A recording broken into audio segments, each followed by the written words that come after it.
1. He had 6 different names. It was Francisco Spinelli on his birth certificate, but even his parents never called him that. They called him Little Frankie most of his life. A kid's name that once hung on him made sure he'd never quite grow up. His father wasn't even Big Frankie. Dad was Vinny. Big Frankie was an uncle back in Sicily, but who wasn't called Big Frankie in Sicily, just when people talked about him. Big Frankie never set a goddamn foot on American soil. In school, from about 4 minutes after he stepped onto the kindergarten playground, he was spoons. It was better than Little Frankie in about the same way that a kick in the balls was better than catching the clap. Not a holiday either way. In the old neighborhood in South Philly, he was Frankie Spoons for all of the 6 months he lived there. And that's a cool name. Made him sound like a made man, which he would never and could never be. But it sounded great when he walked into the tap room and someone called out, "Hey, Frankie Spoons, come on and have a beer with the grown-ups." Actually, no one ever said exactly that, but it was in his head.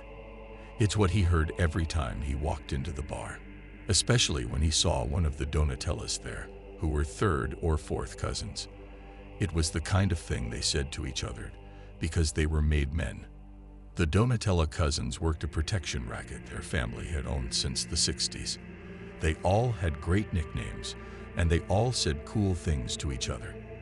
Francisco just liked hanging out at that bar because it made him feel like a man, like a tough guy. Then he knocked up a girl from the burbs, and next thing he was living in a crappy little town called Pine Deep in the inbred Deliverance backwoods of Bucks County. Near her folks and family, way too far from Philly, and although it was right over the bridge from New Jersey, it wasn't over the right bridge. Cross over the Delaware up there, and you're in fucking Stockton or Lambertville, or some other artsy-fartsy damn place where they put Boursin cheese on a son of a bitching cheesesteak, which is like putting nipple rings on the Virgin Mary. Out there in Pine Deep, he was Spoonsy to the guys at the Scarecrow Tavern. Another stupid name that clung to him like cow shit on good shoes.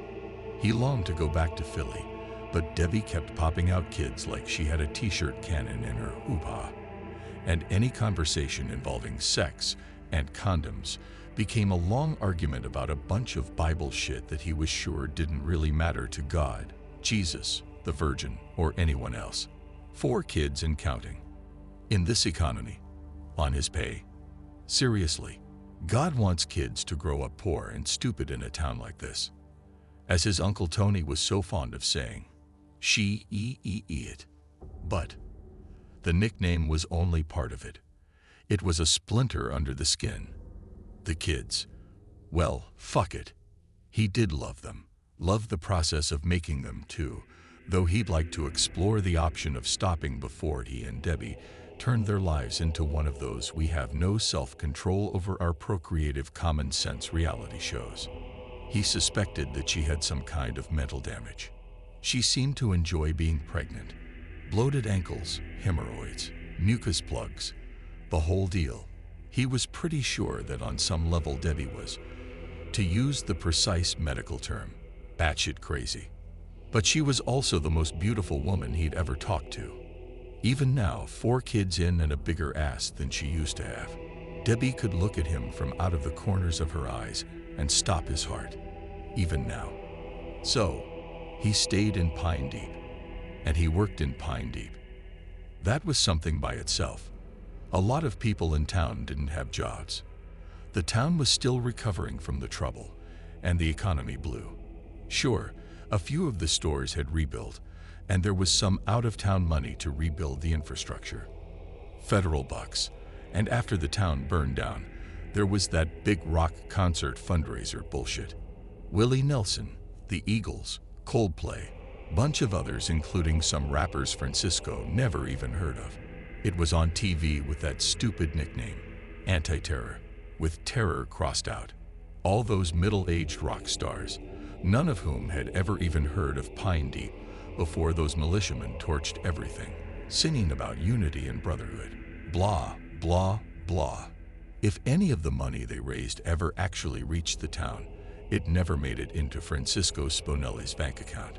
All he got was an offer of free counseling for PTSD, which he didn't have, and a stack of literature about surviving domestic terrorism, which he didn't read, and a pissant break on his taxes for 2 years, which wasn't enough. On the upside, which Francisco didn't think was really up in any way, the trouble had kind of passed him by.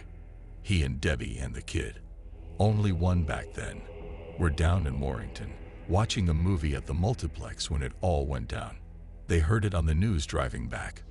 The news guys said that a bunch of shit-for-brains white supremacists put drugs like LSD and other stuff into the town's drinking water, and every single person went apeshit. What made it worse was that it was Halloween and the town was totally packed with tourists. All those thousands of people went out of their minds and started killing each other. Worst day of domestic terrorism in U.S. history. That much was a fact. Francisco took Debbie and the kid to her sister's in Doylestown for a week. By the time they came back, Pine Deep looked like a war zone. Lot of people they knew were dead. Lot of the town was gone. Just freaking gone.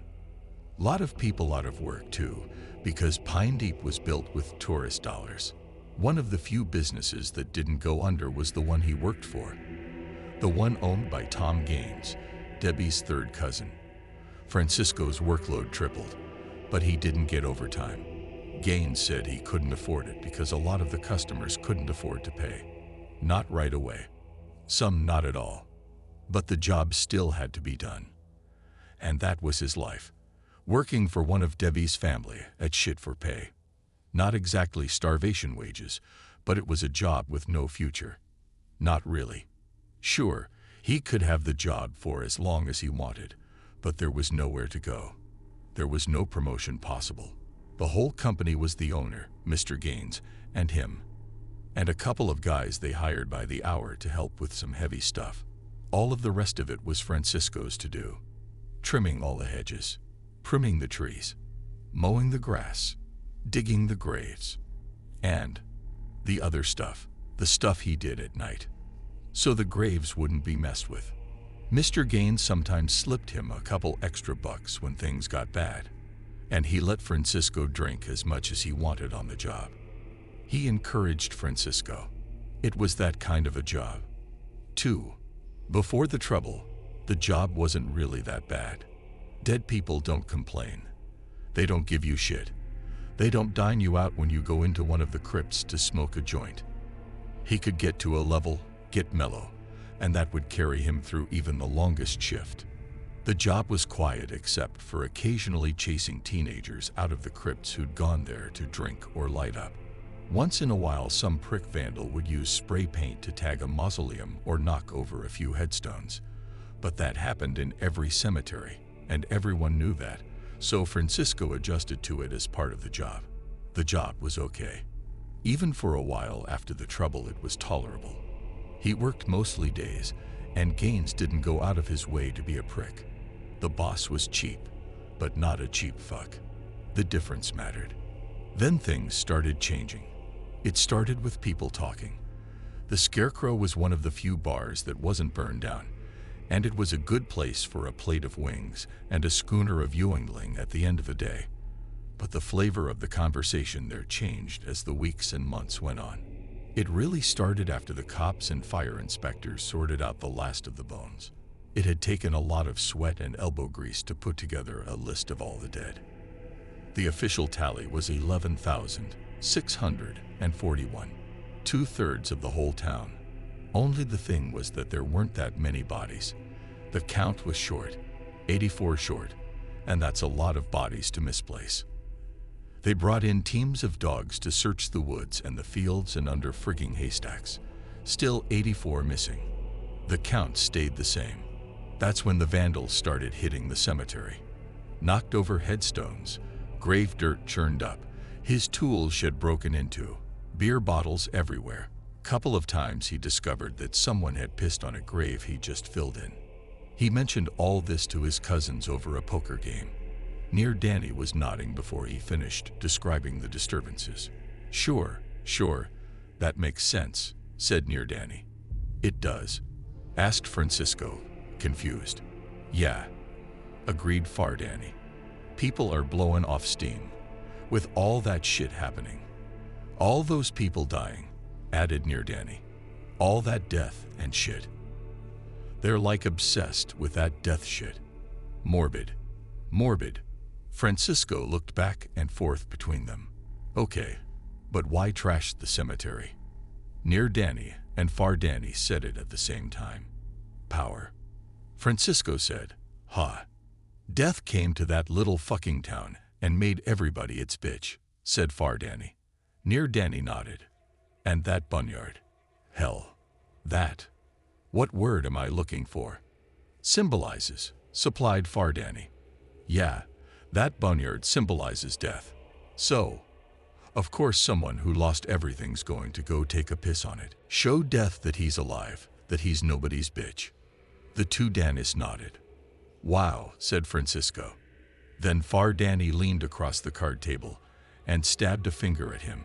But if any of these Mamluk bastards fucks with you, then that's different. It is.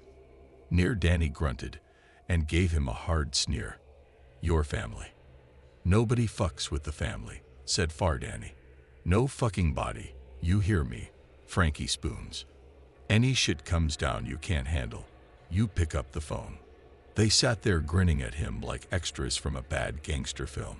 Chest hair and gold chains, big gold rings, perpetual 5 o'clock shadows. But they were the real deal. South Philly muscle who were tough on a level that Francisco could understand only from a distance. It was the kind of feeling you got looking at the big cats in the zoo. Then the conversation turned to sports, as it always did. Could the Eagles do anything about their passing game? 'Cause right now it was like watching the Special Olympics. More weeks passed, and that's when people in town started talking. Whispering, really. Real quiet, nothing out loud. Nothing in front of anyone. The whispers started over beers. At first it was late at night. Before closing, guys talking the way guys do. Talking shit. Throwing theories out there, because that was the time of night for that kind of thing. Even then, people talked around it. They didn't so much say it as ask questions, putting it out there. Like Scotty Sharp, who asked, "Do you think they really put drugs in the water?" People said sure, of course they did. The Fed tested the water. They did blood tests on the people. That's when Mike DeMarco said, "Yeah, well, my sister Gertie's oldest daughter goes out with that kid. You know the one. He's an EMT up in Crestville." And he said that only about 1 in 4 people tested positive for drugs. Then some guy would say that was bullshit, and there'd be an argument. It would quiet things down. Until the next time it came back up. Lucky Harris, and Francisco thought Lucky was a kick-ass nickname, asked, "Did you guys see that thing on the History Channel?" They all did. A special about Pine Deep. 2/3 of it was the same bullshit you could get out of any tourist brochure.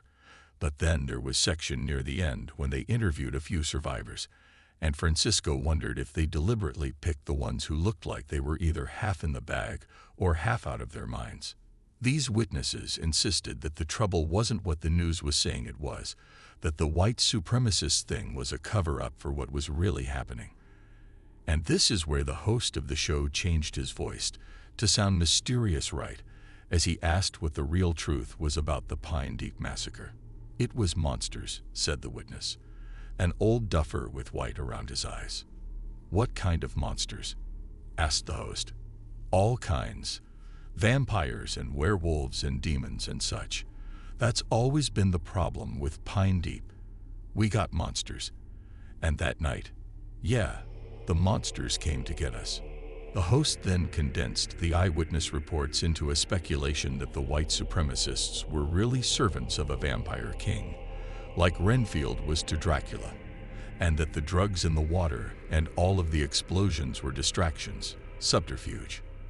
Then there was a montage of jump shots that lasted only long enough for a dozen other witnesses to say the word vampire. The segment ended with the kind of dumbass tell-nothing questions those shows always have, accompanied by stock footage of old Dracula flicks and shots of Pine Deep taken with cameras tilted to weird angles. Was Pine Deep the site of an attack by vampires? Do the dead really walk the earth? Have creatures out of legend begun a war against the world of the living? And what about the missing 84? Authorities continue to search for their bodies, but there are some who believe that these people aren't missing at all and are instead hiding, and perhaps hunting during the long nights in this troubled little town. Government sources deny these claims. Local law enforcement refuse to comment, but there are some who believe. The guys at the Scarecrow had all seen that special, just as they all seen the headlines of the National Enquirer, which had supposed photos of vampires on the front page at least once a month. Everybody knew about the stories, the conspiracy theories. As soon as the main shock of the tragedy died down, Jon Stewart and Stephen Colbert went asswild on the subject. They did bits about small-town vampires. Common started a running segment with a vampire dressed in farmer's coveralls. At the end of each segment, the vampire would get killed in some funny way.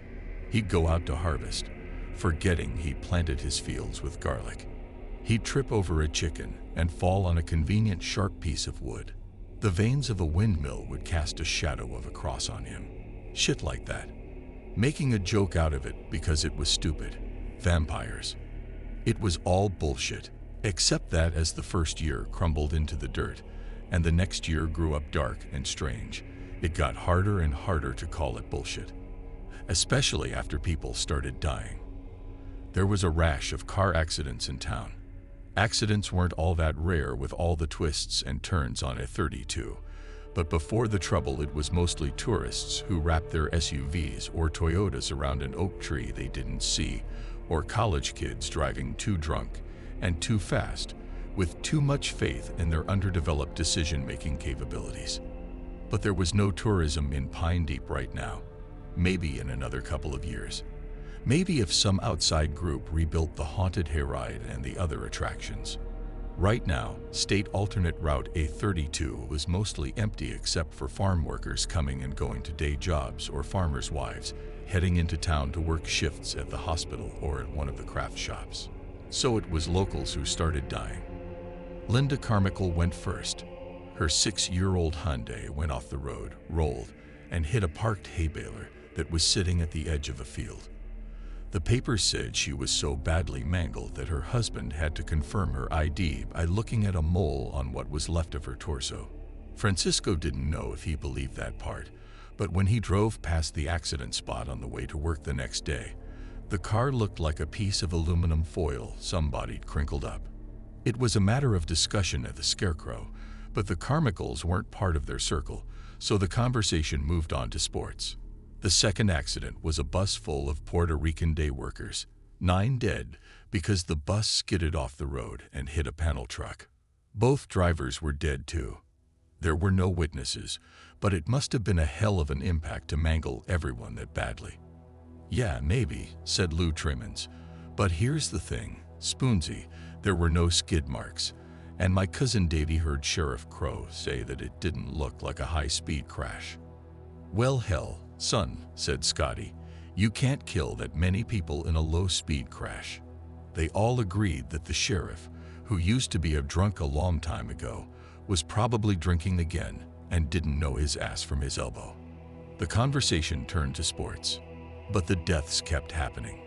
A mailman ran his truck into a drainage ditch and went halfway through the windshield in the process. Aaron Schmidt's son flipped his motorcycle. Like that. All violent accidents. Every body torn up. Lots of blood on the blacktop. Except Lou's cousin Davy heard Sheriff Crow tell his deputy that there didn't seem to be enough blood. In each case, there was less than you'd expect. When Francisco dropped that little tidbit, the conversation at the bar stalled. Nobody talked sports that night. Nobody said much of anything that night. Even Francisco kept his thoughts to himself and watched the foam on his beer disappear, one bubble at a time. The following summer was when the fires started. Everyone blamed it on the constant high temperatures, on global warming. But this was Pennsylvania, not Wyoming. There was a lot of water in the state, and even with the heat there was plenty of rain. Francisco found it hard to buy that a drought killed all those people. And a lot of people burned up too. 3 of the Carter family went up while they slept. Only Jolene survived because she was in the Navy. The guys all talked about that, and Bud Tuckerman suggested that it was more likely bad wiring, because Holly Carter always had the air conditioners going full blast, and it had been a lot of summers since her husband had bought a new unit. The other guys mumbled agreement, but nothing sounded like enthusiastic support for that theory to Francisco. The other fires, 5 dead at the Hendrickson farm when the barn went up, and cooked some kids from the horse camp. The wiring at the camp was inspected twice a year. Scotty said so because that's what he did for a living. And he'd swear on a stack of fucking Bibles that everything was up to code. Better than code, he said. A lot of beers got drunk in thoughtful silence that night. The weeks of summer burned away, and by fall there were 4 more fires. 2 businesses, 1 hotel, 1 house. That last one was a ball buster. That's where it hit home to the guys at the Scarecrow. It was Lou Trimmons who got fried. After the funeral, the guys met at the tavern in a missing man formation, with Lou's seat left empty and a glass of lager poured for him. The conversation was lively for most of the night as they all told lies about Lou. Tall tales, funny stories, some tearful memories. Francisco talked about the time he and Lou drove down to Philly to play cards with the Donatella cousins. Francisco described how Lou nearly busted a nut trying not to laugh at what everyone called the cousins. They were both named Danny, and as cousins they looked a lot alike, almost like twins, except that one of the Dannys, the one from 2 Street, was really short, maybe 5'7", and the other Danny, the one who lived near Gino's Steaks, was a moose, 6'7". They looked like the same guy seen up close and far away, and long ago the Don had nicknamed the big one Near Danny and the little one Far Danny. Francisco warned Lou ahead of time not to laugh about it to their faces. Near Danny would break his arm off and beat Lou to death with it, and Far Danny carried a Glock 9 and a straight razor, and he was a bad mamba jamba. They worked the protection racket, and they were a pair of guys with whom you absolutely did not want to fuck. No sir, no way. Francisco had a private motive for inviting Lou to the game. The Donatellas always called him Frankie Spoons, and he hoped Lou would pick it up and spread it to Pine Deep. But that didn't happen. They had fun though. Francisco caught the laughter in Lou's eyes all through the night, but Lou kept it a plug in it until they were back in the car on I-95 heading north toward home. Then he totally lost his shit, said Francisco, and everybody had a good long laugh. Then they toasted Lou and tapped their glasses to his and drank. More than a couple of them had tears in their eyes. Mike said, "Hey, Spoonsy, I saw a big bunch of flowers from the Donatella family. Was that the Dannys?" "Yeah," said Francisco. "Nice of them." "Yeah, they're stand-up. They liked Lou." The guys nodded. Everyone liked Lou. What wasn't to like? "Far Danny called me," added Francisco. "After Lou. You know." Everyone nodded. He said that he heard a lot of people been dying here in town. More nods. Nobody said anything. Then he asks me if I thought there was anything hinky with Lou's death. "Hinky," said Mike. "Not a question, just keeping the word out there." "Hinky," agreed Francisco. "Why'd he want to know that, Spoonsy?" asked the bartender, Joey, who was leaning on the bar, listening like he usually did. "Like I said, he and Near Danny both thought Lou was okay. They told me they thought he was stand-up." Nods. "I thought you said those boys were wise guys," said Joey. Francisco shrugged. "Yeah, well, they're not bad guys." Which was bullshit, and they all knew it, but they were Francisco's cousins, and when you're related to criminals, unless they were pedophiles or like that, then whatever they did wasn't so bad, or as bad, or something. None of them really looked too close at it. If it was something hinky, then maybe they'd have come up here, looked into it. They're like that. Lou was my friend, and he didn't shark them at cards, and they laughed at his jokes. So, I guess. You know. They nodded. They knew. "But I told them it was just an accident," said Francisco. Just a string of bad luck. They nodded at that too, but no one met his eyes. The only one there who was nearly silent all evening was Scotty, and eventually Francisco noticed. "What's wrong, man?" he asked. Scotty was friends with Lou, but only here at the bar. They weren't really tight. "I don't know, Spoonsy," Scotty began, fiddling with a book of matches. He'd pulled each match off and distractedly chipped off the sulfur with his thumbnail and peeled the paper apart layer by layer. He stopped and stared down at the pile of debris on the bar as if surprised that it was there. "What is it?" asked Lucky Harris. "It's just that," Scotty began, faltered and tried it again. "It's just that I'm beginning to wonder if your cousin Far Danny is right." "About what?" asked Francisco. "About there being something hinky. About Lou's death. That. And everything else that's going on in town. You know, since the trouble." Everyone was looking at him now, and the intensity of their attention formed a little cone of silence around that end of the bar. Francisco was dimly aware of other people, other conversations, music, the flyers on the flat screen, but suddenly it all belonged to another world. "What are you saying?" asked Mike. "I don't know what I'm saying," Scotty said, in a way that said he did know what he was saying. Everyone waited. He took a breath and let it out. "I was watching that show again. You know the one." They nodded. "And sometimes, not all the time, but sometimes, I wonder if it's all bullshit, or if maybe, you know, there's something there." He suddenly looked around, trying to catch everyone's eyes, looking for someone laughing at him. Francisco followed his gaze, looking for the same thing. But nobody was laughing. Nobody was smiling. Most of the guys did nothing for a few moments, then one by one they nodded. That killed the conversation, and it nearly stopped Francisco's heart from beating. He saw Scotty say something completely under his breath. Francisco read his lips, though. Scotty said, "Jesus Christ." 3. Over the next few months, things in Pine Deep seemed to swing back and forth between a rash of new deaths and periods of calm. In a weird way, Francisco was more freaked out by the long spaces between the deaths. It was too much like calms before bad storms, and each one was a little longer than the last, so each time it became way too easy to start thinking that it was over. This time, it was over, except that it wasn't over. The guys still met at the Scarecrow. They still talked about things, and all the time what Scotty said stayed with them like they'd been tattooed with it. But they didn't actually talk about it. Not out loud, not in words, but through eye contact. Sure, and with silences and with things that weren't said aloud. They all knew each other well enough to have those kinds of conversations. Francisco wondered who would pick up Scotty's conversational ball and run with it. For his part, Francisco had to deal with another effect of the increased mortality in Pine Deep. He managed a cemetery. He dug the graves.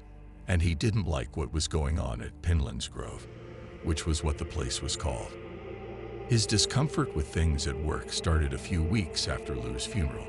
It was an overcast day late in October. The colors of the autumn leaves were muted to muddy browns and purples as the slate gray sky thickened into an early darkness. A wet wind was blowing out of the southwest, and the breeze was filled with the smells of horseshit and rotting leaves. Francisco was working in the west corner of the grove, which was almost a mile from the front gate. The grove was huge, with sections of old plots that dated back to the Civil War and even a few to colonial times. But the west corner was new. Before the trouble, it had been a cabbage field that belonged to the Reynolds farm. But all the Reynolds died that night, and the farm went to a relative who sold it cheap just to unload it. Now the only thing that was planted there were dead bodies. 19 in the last month. Not all of them from accidents or fires, but enough so that it was a sad place to be.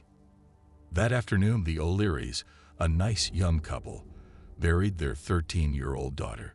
She'd been run over by a UPS truck. The truck driver tried to swerve, at least according to the skid marks on the road, but he clipped her and then plowed right into a tree. 2 dead, Francisco didn't know where the driver was buried. Doylestown or New Hope, maybe. But little Caitlin O'Leary went into the ground after a noon graveside service. Pretty pink coffin that probably cost too much for her family to afford. One of those sentimental decisions funeral directors count on. And Francisco thought Caitlin was their only kid. She wouldn't need a car, college tuition, or anything else. If buying a pink casket gave her mother even a little bit of comfort, then fuck it. The family stayed while the coffin was lowered down by the electric winch, and they and all their friends tossed handfuls of dirt and pink roses into the hole. But Mrs. O'Leary lost it around then, and her husband took her away before she had to watch Francisco dump a couple of yards of wormy dirt down on their little girl. Francisco waited a good long time to make sure nobody came late. Then he used a front-end loader to shift the dirt. He tamped it all down with his shoes and pats from a shovel, put his equipment away, and came back to arrange the bouquets and grave blankets according to the parents' wishes. The garage was by the gate, but he didn't mind the walk. He walked 4 or 5 miles a day here at the Grove, and he was okay with that. Kept his weight down. Good for the heart. Except when he came walking across the damp grass toward the grave, he could see that something was wrong. The flowers were no longer standing in a neat row waiting for him to arrange them. They were torn apart and scattered everywhere.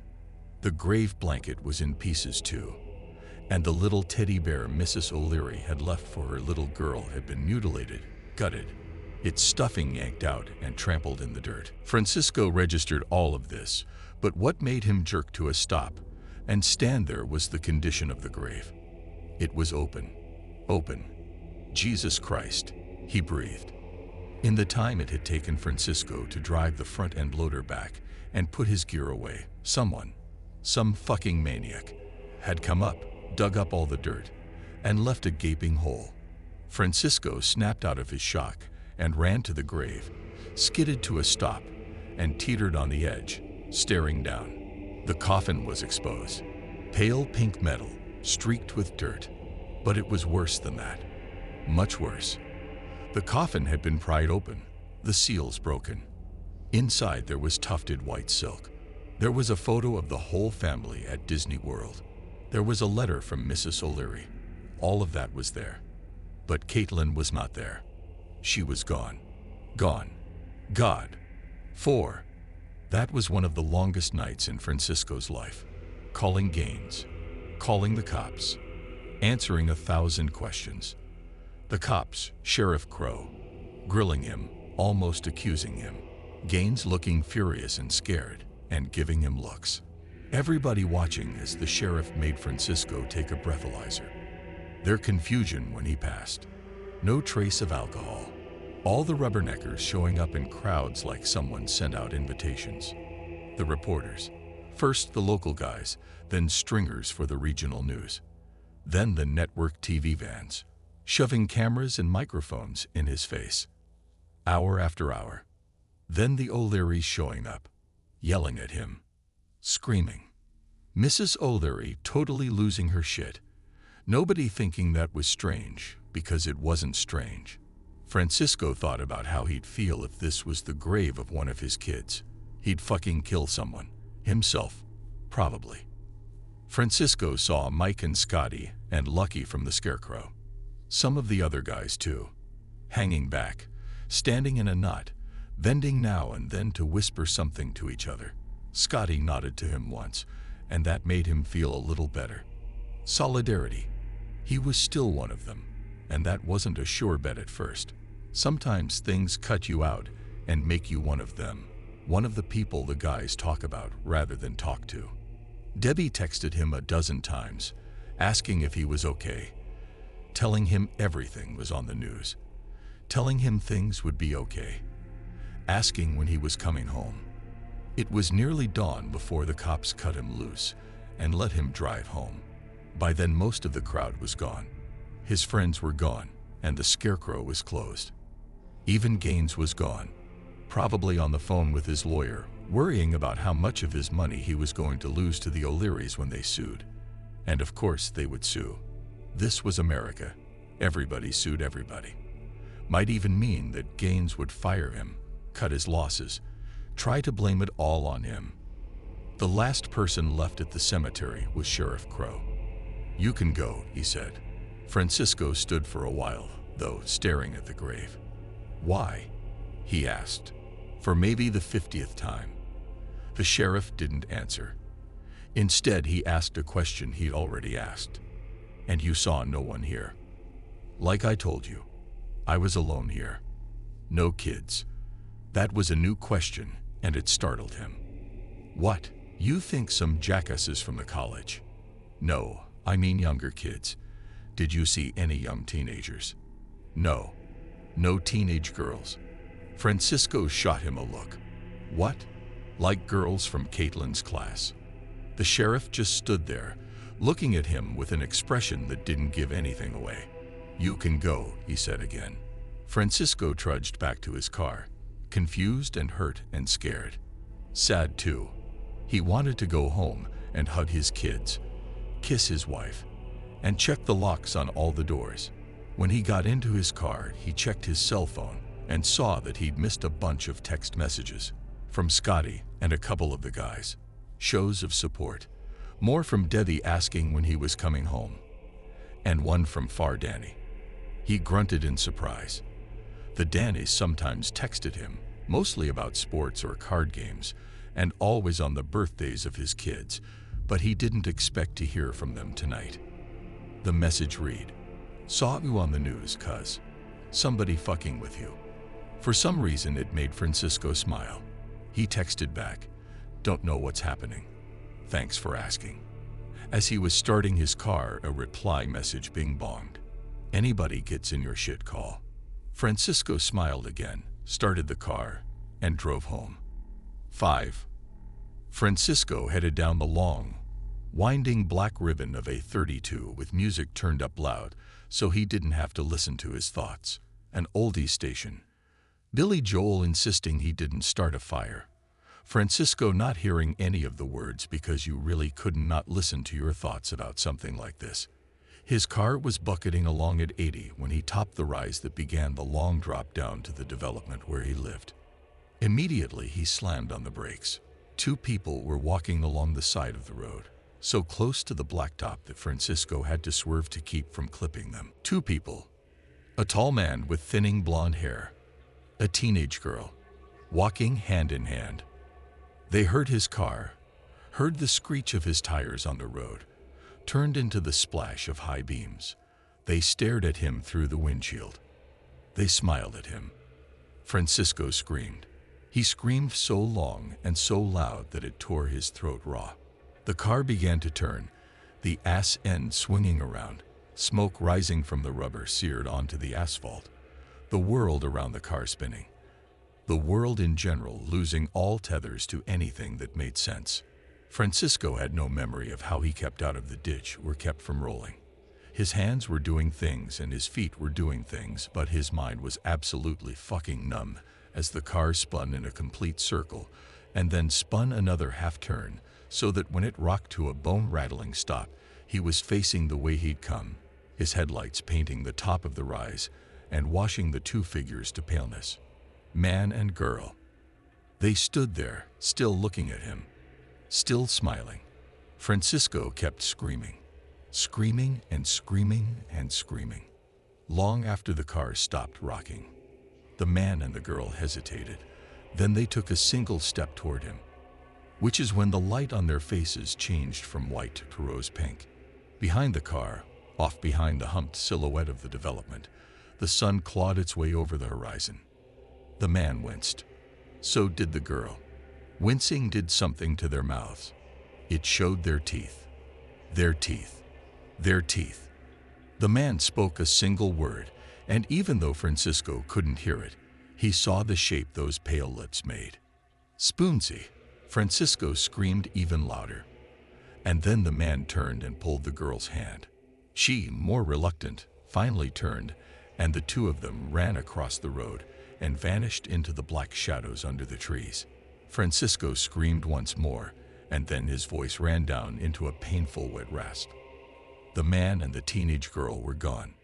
Lou Tremens was gone. Caitlin O'Leary was gone. 6. Francisco didn't tell anyone about what he'd seen. By the time the sun was up and he was home and in Debbie's arms on the couch, he was more than half sure he hadn't seen what he'd seen. Because he couldn't have. No fucking way. Right? That was a long, bad day. After he got a few hours of troubled sleep, Francisco got up, stood under a shower hot enough to melt paint off a truck, dressed, and drove back to the grove. There was yellow crime scene tape around the open grave, but no cops. The reporters and news trucks were gone too. Francisco called Gaines to see what was what, mostly worried about whether he still had a job. Gaines sounded bad. "Look," he said, "can you work tonight?" Tonight. Francisco hoped his voice didn't sound as bad to his boss as it did to his own ears. We can't let this happen again."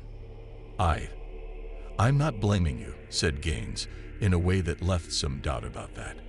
"But we need someone there." Francisco didn't want to mention that he was actually there when this shit happened. He said he'd stay late. The image of Lou and little Caitlin O'Leary went walking across the fragile ice in the front of his mind. "Bullshit," he said out loud. "That usually worked. It didn't do shit today." He got back in his car, drove home, went into his bedroom, and got his gun. Debbie was out.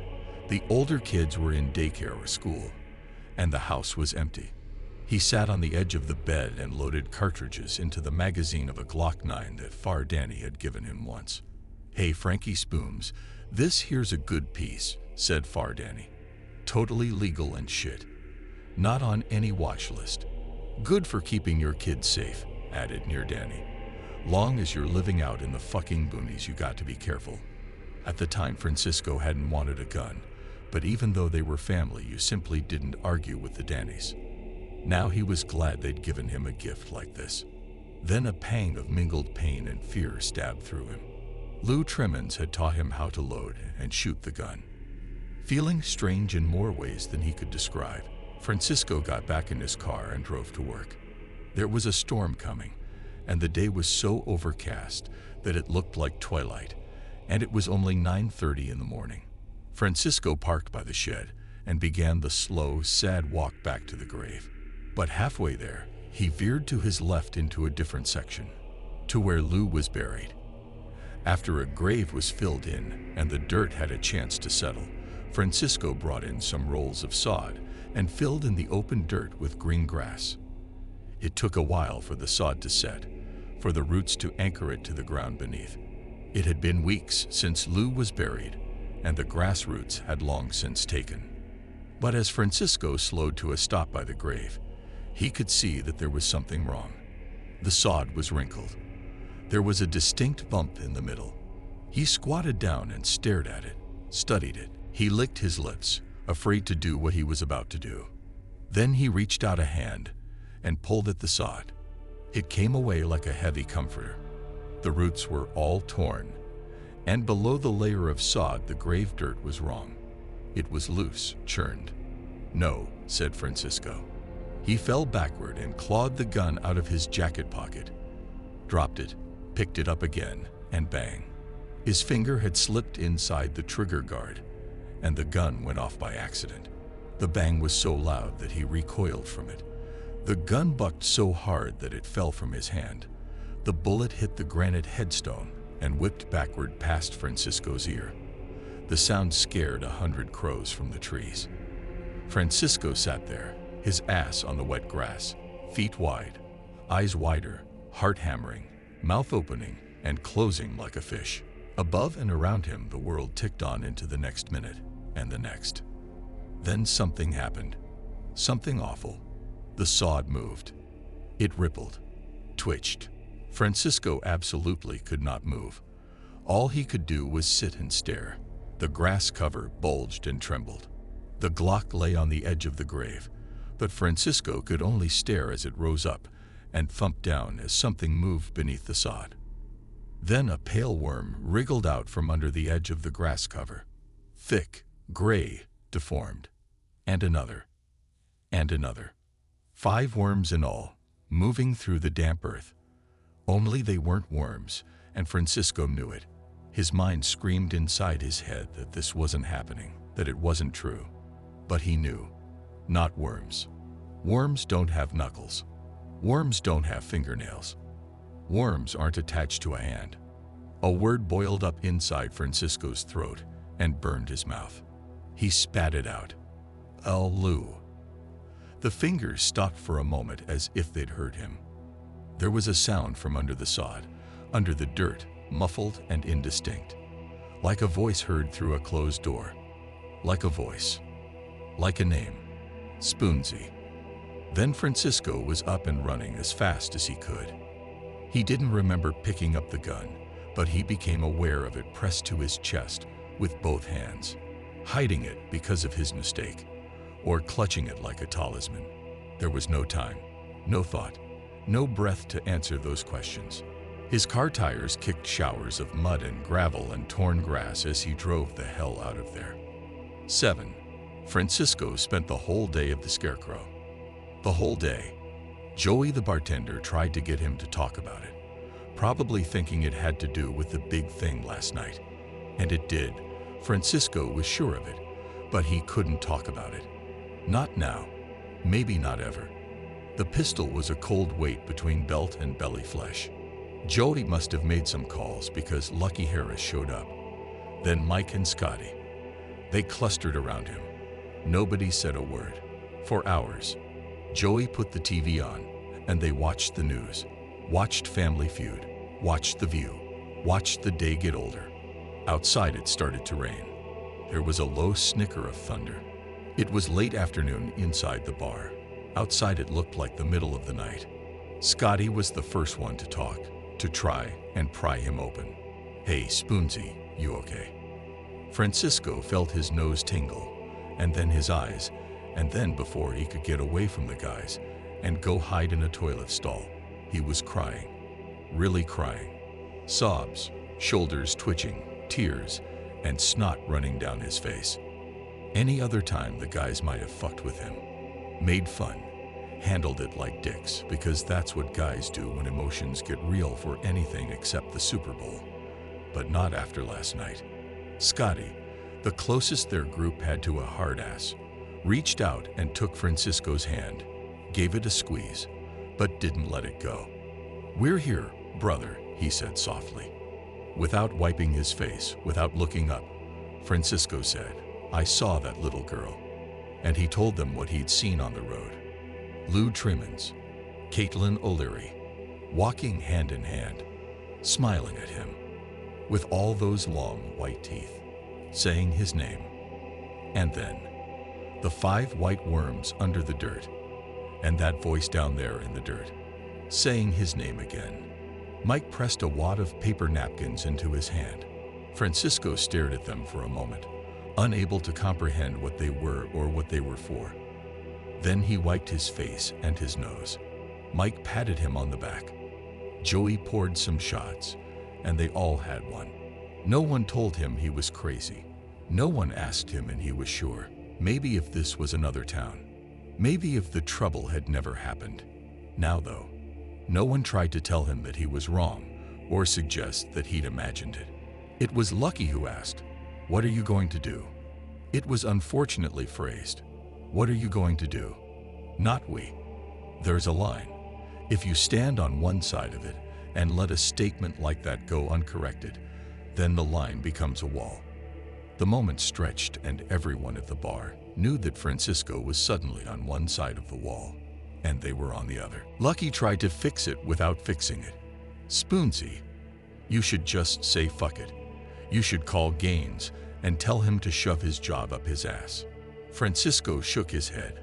"I can't." No one had to ask why. This was Pine Deep, and this was America. And if the economy blew in the rest of the country, then it was going deep throat in Pine Deep. There were no other jobs. "I got Debbie and the kids," Francisco said. It was a stupid thing to say. Crazy. Impossible, because the town had become impossible. The job was impossible. But there were no other doors marked exit.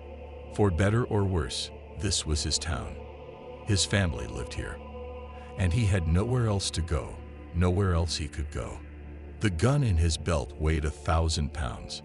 His heart weighed more. 8.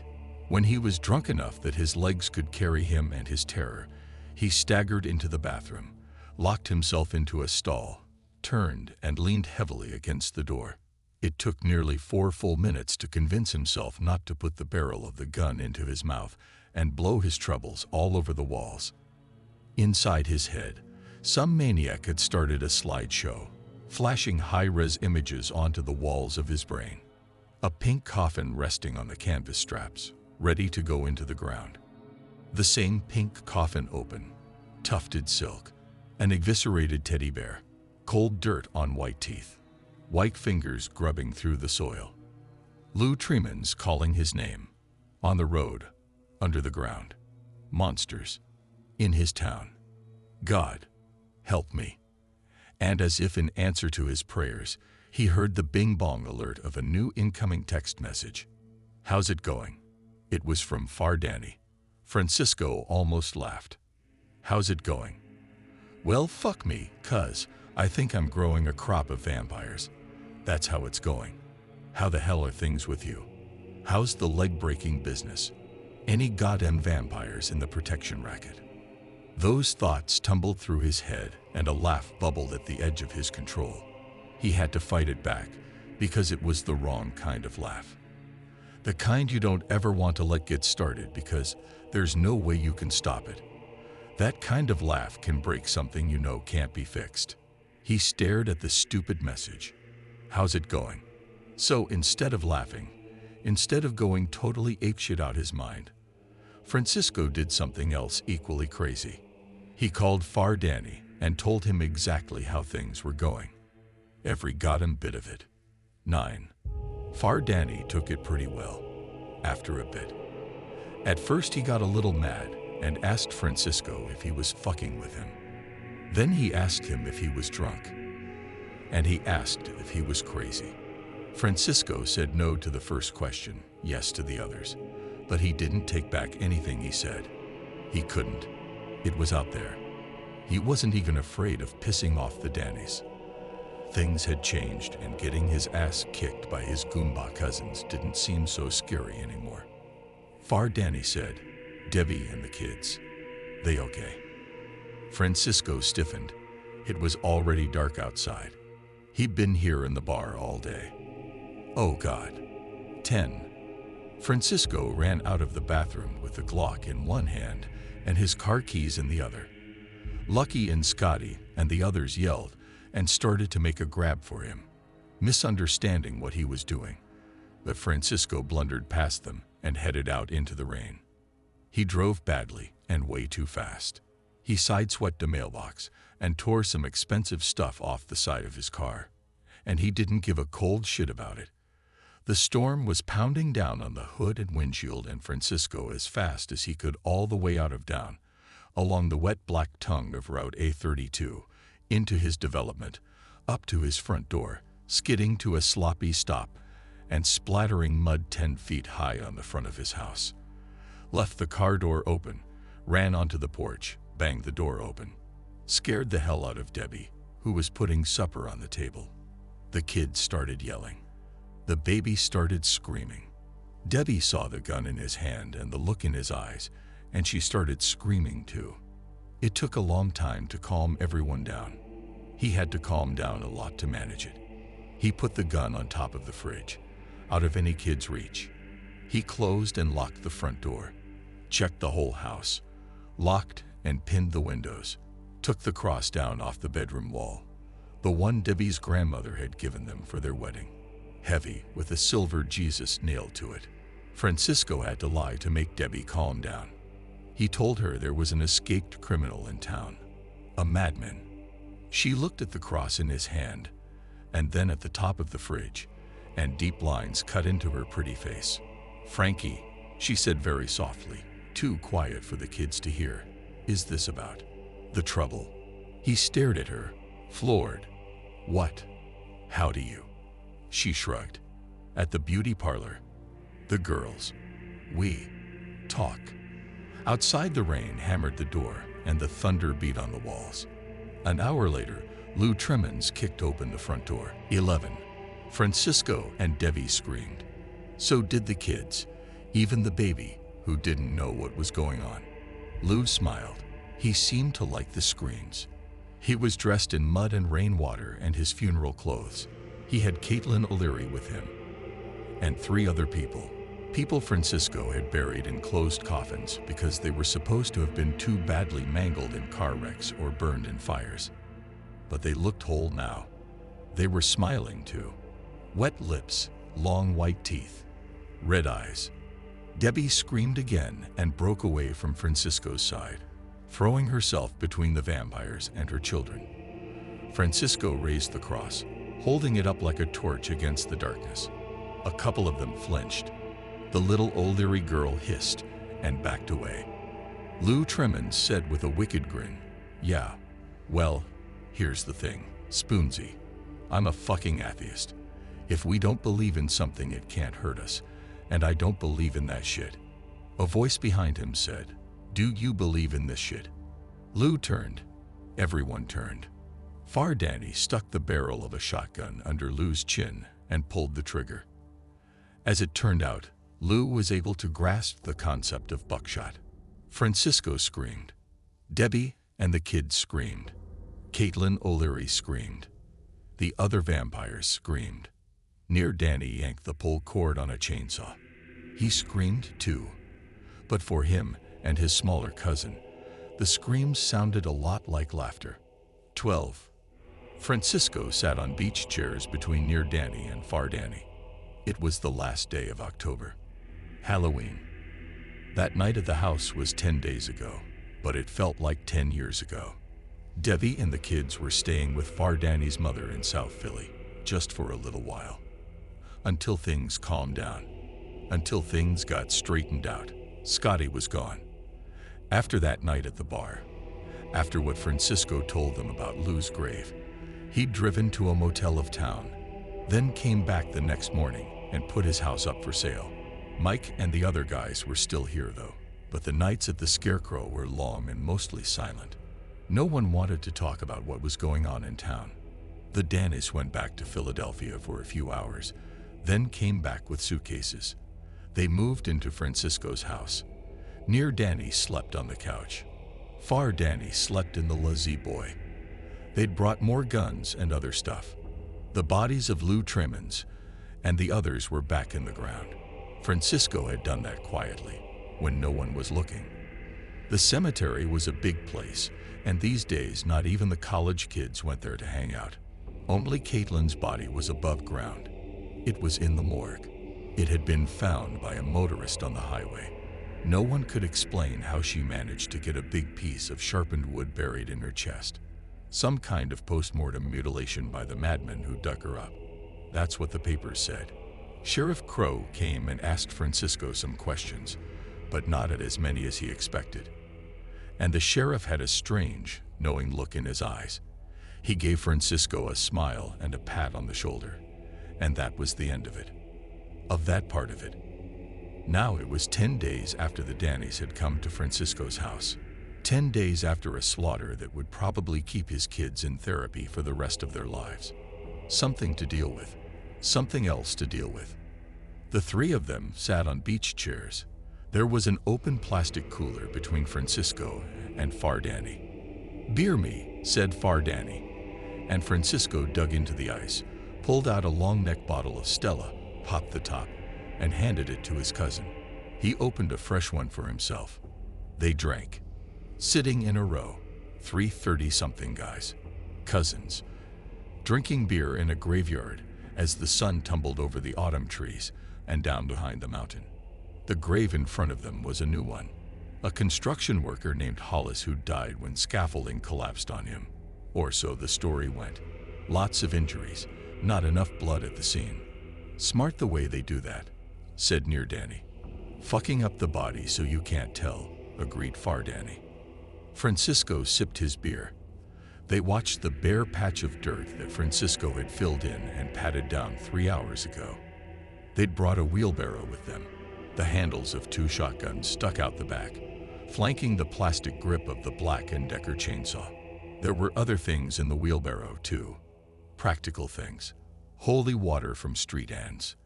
The priest, there was a fourth cousin. A Donatella. Bottles of garlic oil and Ziploc bags of garlic powder. From Aldo's Pizza on 2 Street. Stuff like that. There wasn't a lot of conversation. Francisco had said his thanks. He'd wept his thanks, clinging to Debbie and the kids while looking up at the blood-splattered Dannies. It had all been said, and it was all understood. This was family. You do not fuck with family. Not even if you are an undead, blood-sucking, soulless fiend. No, sir. To have kept thanking the cousins would have been weak, and even though he was not a strong man, Francisco knew that. The sun fell away and the purple shadows flowed over the cemetery. Near Danny lit a Coleman camp lantern. They had another beer. Far Danny lit a joint, and they passed it back and forth. The dirt trembled. The joint paused in mid-handoff. Far Danny to Francisco. The dirt shivered and danced as something beneath it moved. Near Danny's side, bent forward, grabbed the handle of the chainsaw and sat back with it, watching the dirt. Francisco took the doobie and had a nice, long hit. Blue smoke out over the grave. The dirt bulged as something pushed upward, rising, coming out. Near Danny handed the chainsaw to Francisco. "Yo, Frankie Spoons," he said. "You're up." Francisco took the chainsaw, but it was Frankie Spoons who stood up with it, jerked the ripcord, and stood wide-legged, waiting for the dead to rise.